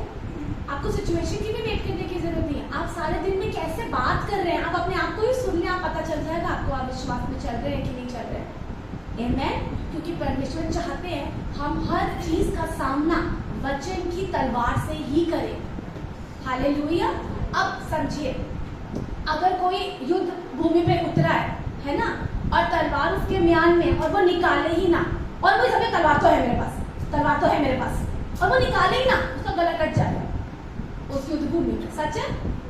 परमेश्वर ने हमें भी बोला है कि हमें शैतान का सामना, उसकी युक्तियों का सामना हमें भी वचन की तलवार से करना है। अब अगर आपकी तलवार घर पे टंगी है, ये वचन घर पे टंगे हैं, आपने खोल के नहीं देखा तो मिट्टी पड़ गई है उस तलवार पर, क्या कभी जंग जीत पाएंगे? फिर हम ये नहीं कह सकते परमेश्वर मेरे जीवन में तो कोई कार्य नहीं करते, उनकी लाइफ में तो बहुत काम हो रहा है। परमेश्वर मेरे जीवन में तो आप अपनी तलवार ही नहीं उठा रहे, आपकी तलवार पर धूल मिट्टी जम रही है, उठाओ तलवार। और वो तलवार क्या है? वचन की तलवार। कहाँ चलानी होती है? मुंह के द्वारा। और प्लीज वो मुंह के द्वारा ना शैतान के विरोध में चलानी है, लोगों के नहीं। कहीं हम लोगों को जवाब देते फिर मुझे कहता वचन की तलवार उठाने के लिए, ये नहीं बोल रही हूँ मैं। लोगों के प्रति तो परमेश्वर कहते हैं आपको मेरी में आपका ना, आपको मिनिस्ट्री आपके पास रिकंसिलिएशन की है ना, वहाँ तो आपको दया भी दिखानी है, अनुग्रह भी दिखाना है, माफ भी करना है, वहाँ एक अलग स्टोरी। मैं आपसे आत्मिक क्षेत्र की बात कर रही हूँ केवल इस समय। हालेलुया। तो अगर हमें अपने जीवन में एक विजयी जीवन जीना है तो अपनी आत्मा की तलवार उठानी पड़ेगी। मतलब आपको वचन में अपनी आइडेंटिटी के प्रति पता करना पड़ेगा। जैसे अभी बात हो रही थी कि आप अपने बिहेवियर से अपने आप को जज ना करें, अपनी आइडेंटिटी से अपने आप को जज करें। आमेन। आप अपने बिहेवियर को देख के मुझे गुस्सा आ जाता है, या मेरे से नहीं होता यार, मेरे से ये नहीं होता है, मैं ऐसी ही हूँ, मैं भूल जाती हूँ, मेरे से ये काम नहीं होता। आप उससे अपनी आइडेंटिटी को मत लिखें, अपने आप को क्या बोलूं, कैरेक्टराइज मत करें। आपकी आइडेंटिटी से अपने आप को देखें कि वचन कहता है कि मैं धर्मी हूँ, धर्मी शैतान के हर तीर का सामना करते हैं। ठीक है, तो इसका मतलब अब लाइफ में कुछ भी होगा तो मुझे वचन बोल के बाहर निकल जाऊंगी मैं। ठीक है। धर्मी जन कभी बीमारियों के नीचे नहीं होता, सिम्टम आएगा तो I have to stand against it, है ना। धर्मी जन कभी भी टुकड़ों में नहीं पाया जाता। हालेलुया। कभी मांगता हुआ नहीं पाया जाता। प्रभु यीशु मैं धन्यवाद करता हूँ, आपके वचन से मैंने सीखा कि मैं धर्मी हूँ।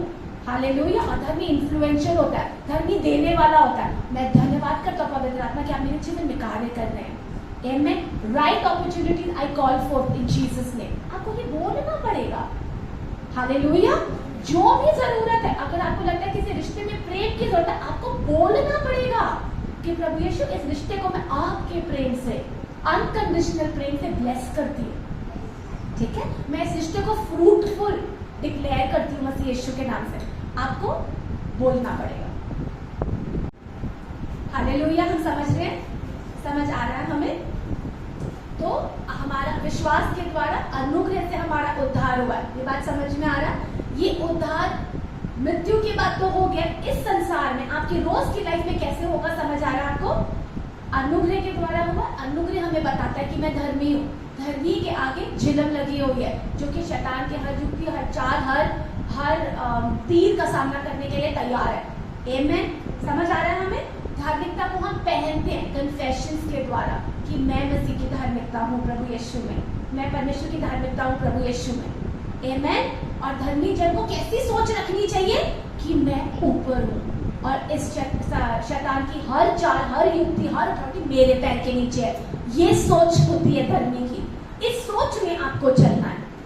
खाली ये बोलते हैं मैं धर्मी हूँ, मैं धर्मी हूँ, कहीं बार ना बहुत फेमिलियरिटी हो जाती है शब्द के साथ ही, बार बार बोल के ना बड़ा सुना सुना सा शब्द लगता है, बट उसका मतलब, उसकी गहरी बातें हम भूल जाते हैं, समझ नहीं आती है। और जहाँ पर भी फेमिलियरिटी आती है, हिंदी में क्या बोलते हैं फेमिलियरिटी को?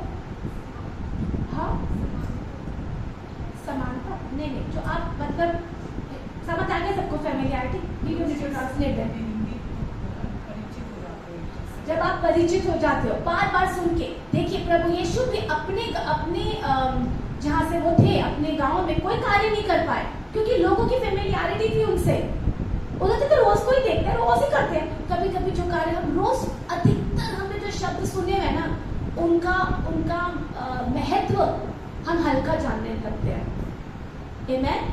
तो वो नहीं करना है आपको वचन को ऑनर करना पड़ेगा। अगर आप चर्च आए हैं, देखिए जैसे मैंने बोला, how do you honour the word? आप honour, how do you operate in faith? जब आप ये देखते हैं कि आप बोल क्या रहे हैं, अगर आप ये देख रहे हैं कि नहीं यार मेरे बोलने में ना लग रहा नहीं है, क्योंकि मेरे को गुस्सा है तो मैं ऊपर टांग के बोल रहा हूँ, मैं नहीं बोल पा रहा हूँ जो सही है, जो परमेश्वर चाहते हैं मैं बोलूँ। क्योंकि धर्मी जन की सोच एक विक्टोरियस सोच होनी चाहिए। धर्मी जन की अप्रोच, उसका व्यवहार प्रभु यीशु जैसा होना चाहिए, क्योंकि जैसा प्रभु यीशु है वैसे आप हैं। आमेन। ये एक प्रोसेस है। हो सकता है आपसे कुछ गलतियां भी हो रही हो, अपने आप को अनुग्रह दे, बट डोंट क्विट कि मैं ऐसे ही हूँ, डोंट सेटल देयर। ठीक है, आप अपने प्रति अनुग्रह परमेश्वर से मांगते रहे कि परमेश्वर मैं समझ चुकी हूँ कि ये करना है, मुझसे हो नहीं रहा, आपका अनुग्रह मेरी मदद करे कि मैं कर पाऊँ। आमेन, हालेलुया। तो जरा सा और आगे बढ़ूंगी, इतना काफी है, ऐसा बचा है, थोड़ा सा बढ़ सकते हैं 5 मिनट और। पर मैं आखिरी 2 बातें आपसे और कहना चाहती हूँ कि वचन को, क्योंकि आपको वचन की तलवार से ही आप जय पाते हैं सिचुएशन में, तो वचन के प्रति भी एक एटीट्यूड होना चाहिए आपका। आप ऐसे नहीं कर सकते हैं कि आप जैसे कि अगर आप चर्च आए हैं तो आप ये सोच के साथ आए कि आज मैंने कुछ सीखना है। ठीक है, ये होती है ह्यूमिलिटी, जब आप सीखने के मन से आते हैं। ठीक है, तो आप उस अपने मन को तैयार कर आए, क्योंकि इस मन में ही तो वचन को भरना है। हालेलुया। ताकि जब मेरे मन में वचन होगा तो हृदय की भरपूरी मेरे मुंह से निकलेगी। अगर मेरे मुंह से सही निकलेगा तो मैं अपनी धार्मिकता में चलूंगी। अगर मैं अपनी धार्मिकता में चलूंगी तो मैं जयवंत जीवन जीऊंगी, और जैसा परमेश्वर चाहते हैं मैं जीऊं, मैं वैसा जीवन मैनिफेस्ट होगा मेरी लाइफ में, आशीषों से भरा हुआ, है ना, इन्फ्लुएंशियल, देने वाला, सबसे ऊपर। ऐसे तो चाहते हैं ना सब, मगर उसको पाने की, देखिए अगर कोई राजा के घर में एक राजकुमार पैदा होता है ना, उसका फ्यूचर तो सेट है, गद्दी उसको मिलनी है। ठीक है, मगर जब तक वो बच्चा है और बढ़ रहा है तब तक इट डजंट मैटर कि उसका पिता एक राजा है। कोई मैटर करता है? बच्चे को तो शोर मचाना, खेलना, जो भी कोई प्यार करे, साथ में रहना, उसको सिर्फ इतना ही पता होता है बच्चे को। मगर क्योंकि वो एक राजा का बेटा है, वो एक राजकुमार है, तो राजकुमार का फ्यूचर तो सेटल है भाई। मगर अभी जहां वो है, जिस उम्र में वो है, उसे सीखना पड़ेगा कि उसके राज्य में एक राजकुमार बच्चे को भी कैसे करना है, कैसे जीना है। वो बाहर मिट्टियों में नहीं खेल सकता, उसको ऐशो आराम में, खिलौनों में ही खेलना है। उसको मिट्टी के बर्तन बजाने का अलाउड नहीं है, क्योंकि वो राजा का बेटा है। आप समझ पा रहे हैं क्या खेल? उसी प्रकार आप हैं, आप राजा की संतान का फ्यूचर तो सेटल है, मगर आज जो है वो व्यक्तिगत तौर पे प्रैक्टिकल है। इधर से बाहर निकलने के लिए आपको सीखना पड़ेगा कि what are the ways of the kingdom. वो क्या है कि आप धर्मी है, तो धर्मी जन धर्मी मानसिकता पहले रखे। धर्मी मानसिकता वो तभी रखेगा जब उसको वचन से इनफ पता होगा कि धर्मी जन को कैसे जीना है। ठीक है, वचन संहिता में लिखा है कि धर्मी जन को परमेश्वर अपने फेवर में सराउंड करते हैं। तो जब आप घर से पैर रखें, आपको ये पता होना चाहिए कि मैं धर्मी हूँ तो मुझे फेवर अपॉन फेवर्स मिलेंगे। मैं जहां भी जाऊंगी वहां मुझे फेवर मिलेंगे, परमेश्वर की भलाइयां मेरा पीछा करेगी, है ना। और धर्मी जन में विश्वास से अगर रहना है तो विश्वास तो वचन पे करना है, तो वचन को तो आपको ऑनर करना पड़ेगा। फिर हम ऑनर कैसे करते हैं? जब आप चर्च आते हैं तो आप सीखने के एटीट्यूड से आते हैं, आप एक एक्सपेक्टिंग हार्ट के साथ आते हैं कि आज जो भी मेरे साथ चल रहा था ना, आज कुछ नया होने जा रहा है। मेरा पुराना जीवन जो भी आज उसमें एक चीज कुछ नया ऐड ऑन होने जा रही है। आप उस एक्सपेक्टेशन के साथ आए। और दूसरा, करेक्शन के लिए बोल रही हूँ मैं आपसे, जब आप आए तो आप खाली मत आए, एक कॉपी पेन लेकर आए। देखिए, जिसको हम बहुत महत्व देते हैं, जिसको हम बहुत प्रेशियस महसूस करते हैं, उसको हम जरा सा भी जाया होने नहीं देते। अब घर में आप घी के पराठे बनाए, घी को रोड़ते नहीं रहते, क्योंकि आपको लगता है भी बड़ा महंगा है, करते हैं आप? नहीं, वेस्ट नहीं करते ना। तो परमेश्वर के वचन को आप कैसे जाने दे सकते हैं? आप अपने मन पर, अपनी बुद्धि पे इतना भरोसा कैसे कर सकते हैं कि इसमें सारा कुछ कंटेन रहेगा? नहीं रहेगा।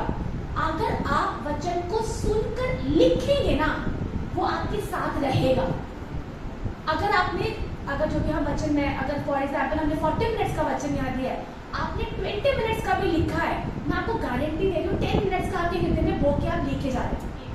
और वचन ने ही आपके जीवन को बदलना है, आपकी अटेंडेंस ने नहीं बदलना है, वचन ने आपके जीवन को बदलना है। तो वचन के प्रति थोड़ा सा आदर होना चाहिए कि उसको लिखें। आप अगर खाली आए हैं तो आप किस पर भरोसा कर रहे हैं? आप अपने ना मन की कैपेबिलिटी पे भरोसा कर रहे हैं कि ये हैंडल कर लेगा, मेरे को याद दिलाएगा यार। यहाँ से बाहर निकलते आपके पास 36 चीजें आएंगी डील करने के लिए, आप भूल जाओगे, आपको याद नहीं रह सकता। किसी को भी नहीं। स्कूल में जाते नोट्स नहीं लिखते थे, एग्जाम देना तो कुछ मिस ना हो जाए, करते थे ना। आपको उससे बड़ा एग्जाम अपने जीवन के सिचुएशन पर देना पड़ता है, हर रोज हर समय। तो आप वो स्ट्रगल बिना वचन को अंदर डाले कैसे जी पाओगे, कैसे लड़ोगे आप अंदर से? हालेलुया, हम समझ रहे हैं? तो आपको लिखना है, नेक्स्ट टाइम नहीं आएगा कोई बिना कॉपी पेन, ठीक है? अगर आप लिखेंगे ना, आप खुद देखेंगे आप में अलग चीज है, आपकी थोड़ी स्पीड बढ़ रही है चीजों को समझने की, रिसीव करने की। आमेन। तो जब हम लिखते हैं, घर जाके जो लिखा है एक बार उसको रीड कर लें, ठीक है? और फिर वचन में लिखा है जेम्स में कि सिर्फ वचन को सुनने वाले मत बनो, क्योंकि अगर आप वचन को सिर्फ सुनने वाले बनते हैं तो आप अपने आप को धोखा देते हैं। वचन को करने वाले बनो, मतलब मैं कोई एफर्ट कह रही हूँ, कोई एफर्ट डिमांड कर रही हूँ मैं आपसे। वचन को कैसे किया जाता है? बोलकर, केवल बोलकर। वचन में सामर्थ्य भरने का कार्य परमेश्वर ने कर दिया पवित्र आत्मा के द्वारा। हालेलुया। आपको बोलने का कार्य छोड़ा है, आपके बोलने के बाद पवित्र आत्मा ने एग्जीक्यूट करना है, उस कार्य को पूरा करने का काम पवित्र आत्मा का है। आपके पास केवल बोलने का काम है, और ये काम आप चुनते हो कि मुंह बंद रहेगा कि खुलेगा। हालेलुया। तो वचन को प्राथमिकता आपको देनी पड़ेगी। तभी जब वचन को प्राथमिकता देंगे, जब आप वचन को आप सुनेंगे, लिखेंगे, लिखे हुए वचन को दोबारा रीड आउट करेंगे, पढ़ेंगे, फिर उसे याद रखेंगे कि ना मैंने ये सीखा था संडे को, मुझे ये करना है। कोई एक चीज तो ठहरेगी आपके मनों में। मेडिटेट का मतलब होता है दोहराना अपने आप के साथ। हालेलुया। मैं आपको बताऊं, जब मेरा नया समय था प्रभु यीशु में, और हमारी लाइफ में बहुत स्ट्रगल्स थे, बिल्कुल भी ठीक नहीं थी, सब कुछ भी नहीं था उसमें। तो उस समय पे मैंने परमेश्वर से बोला कि परमेश्वर, मैं बहुत ज़्यादा अनुग्रह को भी नहीं जानती थी उस समय पर। मुझे सिर्फ प्रभु यीशु के बारे में थोड़ा थोड़ा पता था, और सही बताऊं तो मुझे व्यवस्था और अनुग्रह, व्यवस्था ज़्यादा, अनुग्रह तो बहुत पता ही नहीं था, तो व्यवस्था ज़्यादा पता थी। तो व्यवस्था तो डर को भी लाती है। तब भी मैंने परमेश्वर से बोला कि परमेश्वर, मैं एक ही काम कर सकती हूँ, क्योंकि मुझे तो पता नहीं मैं अपने हालातों को कैसे बदलूँ, मगर जहाँ मैं हूँ वहाँ मैं बिल्कुल खुश नहीं हूँ। और यहाँ से बाहर, क्योंकि ना आर्थिक रीति से भरपूरी क्या तंगी थी बहुत ज़्यादा, ना ही किसी क्षेत्र में कुछ भी भरपूरी थी, तो मैं बहुत फ्रस्ट्रेट हो चुकी थी। मैंने बोला परमेश्वर, मैं कुछ नहीं कर सकती अपने हालातों को बदलने के लिए, मैं बहुत हेल्पलेस फील कर रही हूँ, मगर मुझे इतना पता है कि आप सब कुछ कर सकते हो। आमेन। बस इतना ही पता था मुझे वचन का कोई ज़्यादा ज्ञान नहीं था। मैंने सिर्फ ऐसे ही बोला परमेश्वर, मैं एक काम करूँगी कि मैं ना आपके वचन को सुनूँ। I was working also at that time, मुझे अपना ऑफिस भी जाना होता था, तो मैं सुबह उठ के ना आधा घंटा वचन को सुनती, क्योंकि पढ़ने का टाइम नहीं था मेरे पास, तो मैं वचन को सुनती, सुनकर लिखती थी। ये मुझे किसी ने सिखाया नहीं था, पर मुझे अच्छा लगता कि मैं लिखूँ ताकि मुझे याद रहे और मुझे नींद ना आए, मैं सुनूँ, क्योंकि मेरे को अफोर्ड नहीं कर सकती कि जहाँ से मेरी लाइफ बदलनी है। अब देखिए, अगर डॉक्टर आपको मेडिसिन देगी, इससे आपने ठीक होना है, आप मेडिसिन को सामने रख के सो नहीं जाते, आप खा के सो जाते कि अपना काम करिए अंदर। हालेलुया। तो मुझे पता था वचन को सुन के मुझे लिखना है, क्योंकि इस वचन में अगर कार्य करना है तो ये मुझे याद रहना चाहिए, क्योंकि इमीडिएटली नकारात्मक विचार अपना कार्य करना शुरू करेंगे, मुझे उदास कर देंगे। तो मैंने वचन को सुन के लिखना शुरू किया, और मैं फटाफट बाकी घर का काम करती थी, उसके बाद चाहते थे मैं फटाफट पढ़ती थी, और फिर मैं याद कराती रहती थी अपने आप को कि वचन ये कहता है, शिल्पी वचन ये कहता है तेरे लिए। वचन में जो भी उस दिन पढ़ती थी उसी को रिपीट करती रहती थी, जो भी 2-3 आयतें या 2-3 बात जो परमेश्वर मेरे अंदर डालते थे, मैं उसे रिपीट करती रहती थी। और वो चीज़ मैंने रियलाइज नहीं करा, थोड़ी थोड़ी शांति मेरे अंदर आने लगी, थोड़ी थोड़ी आशा आने लगी कि चीज़ें बदलेंगी। And after a month, bit by bit, एक एक चीज़ करके बदलती चली गई। और अब मैं अगर मुड़कर देखूँ तो ये परमेश्वर का अनुग्रह है कि परमेश्वर ने वहाँ से यहाँ तक का सफर तय कराया है। तो परमेश्वर का अनुग्रह तो हुआ हम पर, मगर कार्यशील वचन के द्वारा हुआ। आमेन। तो हम कभी नहीं कह सकते यार फलाने की लाइफ में तो इतना हुआ, फलाने की लाइफ में एक प्रोसेस भी होके गया है, वो प्रोसेस के लिए तैयार है क्या? हर की लाइफ अलग जर्नी पे, और हर की लाइफ का एंड, जैसे मैंने बोला ना, राजकुमार का फ्यूचर सेटल्ड है कि गद्दी मिलनी है, आप सब का फ्यूचर, हम सब का फ्यूचर सेटल्ड है। हालेलुया, कि हमें एक जैवंत जीवन, ऊपर रहने वाला जीवन हमें सौंप दिया गया। वहां तक पहुंचने के लिए वचन की तलवार के साथ पहुंचना है, क्योंकि बीच में बड़े सारे ऑब्स्ट्रक्शन आएंगे। आमेन। तो जब आप वचन आए, वचन को सीखने के लिए आए, कि वचन अलाउ करें कि वचन मुझे करेक्ट कर सकता है। हालेलुया। हम ये ना कहें जो प्रचार हो रहा है तो मुझे पहले से ही पता है, बहुत अच्छी बात है, पता है तो दोबारा पता करना ही तो जरूरी है, वरना बाइबल तो कितनी सी है, हमें पूरा जीवन क्यों लग जाता है इसको समझने के लिए, इसमें इतने प्रकाशन है कि हमारा जीवन कम है। हालेलुया।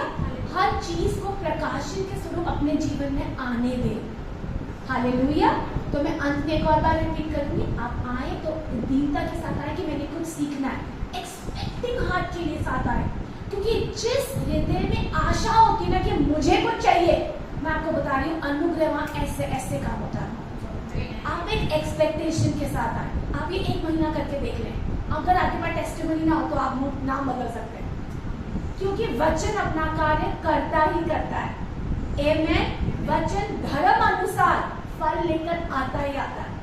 हालेलुया। वो डिजाइन ही ऐसे किया गया आपकी लाइफ में, ठीक है। और वचन को लिखे जरूर, घर जाके एक बार रीड जरूर करें और फिर उसको दोहराएं भी जरूर। हालेलुया।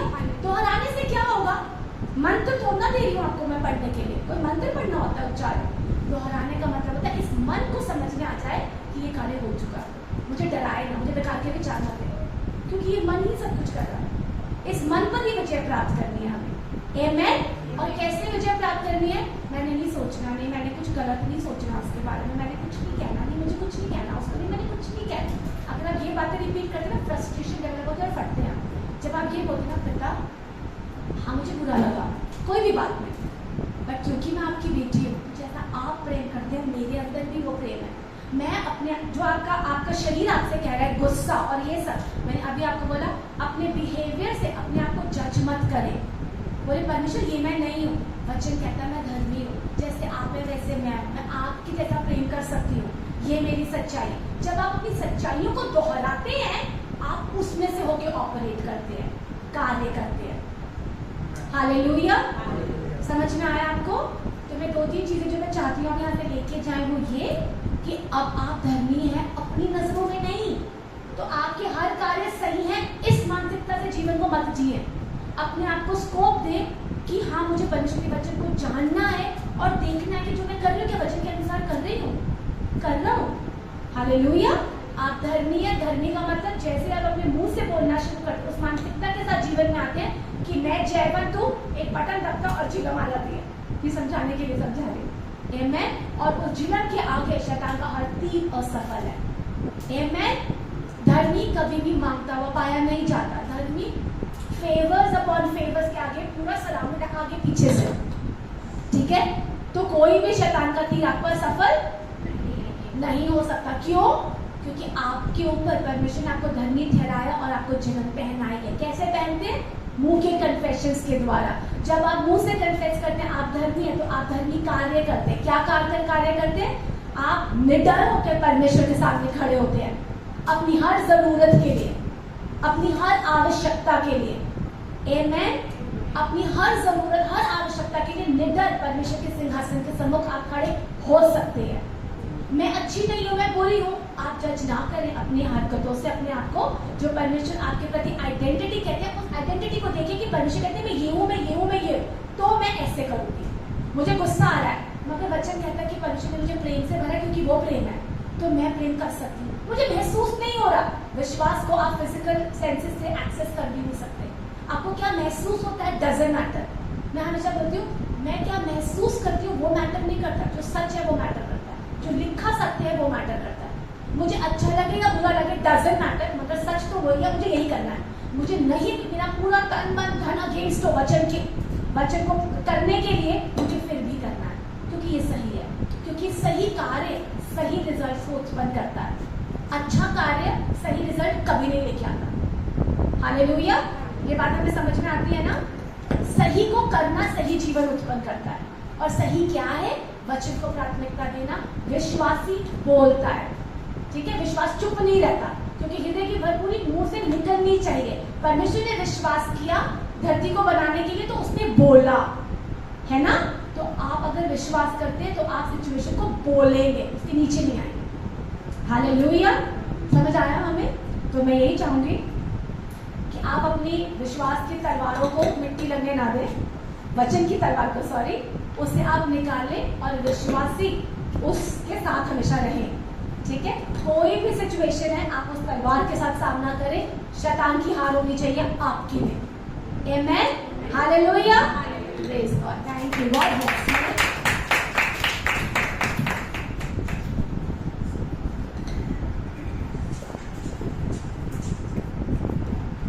हाँ जी, क्या सीखा, क्या समझ में आया? आशीष तो पक्का मिली है। क्या समझ में क्या आया कि हाँ आज ये एक बात तो बहुत अंदर चली गई, बस अभी मैंने समझ लिया एक बात। क्या समझ आया? तो आपको आशीष दे। आइए हम प्रार्थना करते हैं। हमारे अच्छे पिता, हम आपको धन्यवाद देते हैं, आज के वचन के लिए धन्यवाद देते हैं। आप हमारे लिए हमेशा परमेश्वर फ्रेश मन्ना तैयार करते हैं और प्रोवाइड कराते हैं। राइट टाइम पर राइट वचन हमारे पास पहुंचता है परमेश्वर, जो हमारी ज़रूरतों को पूरा करता है, स्पिरिचुअली हमें और ज़्यादा मजबूत बनाता है। और परमेश्वर आपने आज भी ऐसा ही किया है। और परमेश्वर हम सब मिलकर शिल्पी को, दर्पण को, बच्चों को हम ब्लेस करते हैं। प्रभु आप इन्हें ब्लेस करें परमेश्वर, और अधिक फ्रूटफुल करें परमेश्वर, मल्टीप्लाई करें परमेश्वर, इनके हाथों के कामों को आप ब्लेस करें परमेश्वर। अभी तक जैसे आप इन्हें अपने बुद्धि और अनुग्रह में बढ़ाते आ रहे हैं परमेश्वर, आगे भी परमेश्वर आपका अनुग्रह, आपकी बुद्धि इनके जीवन में मल्टीप्लाई होती चली जाए यीशु के नाम से। प्रभु ये केवल यही नहीं प्रभु, ये दुनिया के धरती के छोर तक, कोने कोने तक प्रभु आपके गवाह ठहरने के लिए आपने इन्हें पवित्र आत्मा से भरा है। और प्रभु आप बहुतायत से आने वाले दिनों में आप इन्हें अपने राज्य के लिए, अपने किंगडम के लिए इस्तेमाल करने जा रहे हैं। हम आपको धन्यवाद देते परमेश्वर। हम पूरी चर्च मिलकर इन्हें ब्लेस करते हैं। हम यीशु के नाम से इन्हें ब्लेस करते हैं परमेश्वर। आपका धन्यवाद देते हैं परमेश्वर इस प्रोविजन के लिए। धन्यवाद, धन्यवाद। जितने लोग ऑनलाइन हमें सुन रहे हैं प्रभु, इन सब पर, और जो लोग यहाँ मौजूद हैं, आप अपना अनुग्रह का हाथ बनाकर रखेंगे, इनके आने और जाने पर अपनी आशीष को ठहराएंगे, इनके मुख पर अपने मुख के तेज को चमकाएंगे, इनके प्रियजनों को भी आप ब्लेस करेंगे परमेश्वर। अगर कोई बीमार है तो प्रभु हम उनके जीवन पर अथॉरिटी लेते हैं। अगर कोई इनका अपना प्रियजन भी कोई बीमार है तो प्रभु यीशु के नाम से हम उनके जीवन में आपके वचन को भेजकर चंगाई को रिसीव करते हैं कि प्रभु यीशु आप इनके अपराधों के लिए घायल हुए, इनके अधर्म के कामों के लिए कुचले गए, इनकी शांति के लिए आपने अपने ऊपर ताड़ना सही, ताकि आपके कोड़े खाने से ये चंगे हो जाएं। मैं हर शरीर को आदेश देती हूँ, इसी समय कमांड करती हूँ कि चंगा हो जा और संपूर्ण हो जा प्रभु यीशु मसीह के नाम से। कि आपका अनुग्रह इनकी हर जरूरत को पूरा करने के लिए काफी है। धन्यवाद यीशु, धन्यवाद देते हैं प्रभु। आपकी शालोम शांति को मैं इन सबके जीवन पर, हर सिचुएशन पर बोलती हूँ। आपकी शालोम शांति इनके लाइफ के हर एरिया में आ जाए। धन्यवाद देते हैं प्रभु, धन्यवाद यीशु। आमीन।